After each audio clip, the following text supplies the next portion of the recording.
GETTYJP Morgan has claimed Bitcoin will not be able to properly deal with a liquidity crisis. Bank has claimed that Bitcoin will not be able to properly deal with a liquidity crisis in the event of an economic shock. In the US, when such shocks have occurred, central banks pump additional cash into the economy to address declines in lending and spending in the private sector. However, such a liquidity infusion would be close to impossible with Bitcoin because there is no central institution that controls the network and the number of coins released each year is fixed at a certain rate. JP Morgan stated, "The ability to provide adequate liquidity is a hallmark of a well-functioning market, but more so during times of crisis. One benefit of fiat money is that it can be used to provide emergency liquidity from the outside. This is the role central banks play as the lender of last resort." However, Bitcoin backers hit back at the claims made by the bank, arguing that their case is built on the assumption that printing money to shore up an economy is something that is beneficial.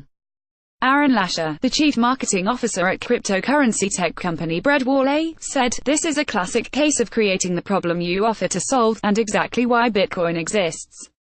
Why do we have the need for emergency liquidity in the first place?" Mr. Lasher hit out at the fact economies are based on fiat currency which can be printed at the whim of central bankers.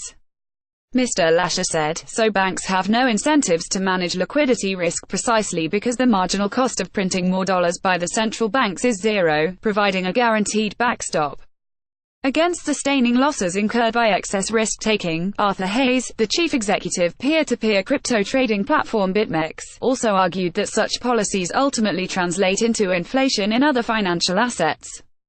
He said, "If money printing solved the ills of economic collapse, Weimar Germany, Zimbabwe, and most recently Venezuela would be the most productive and economically societies on earth.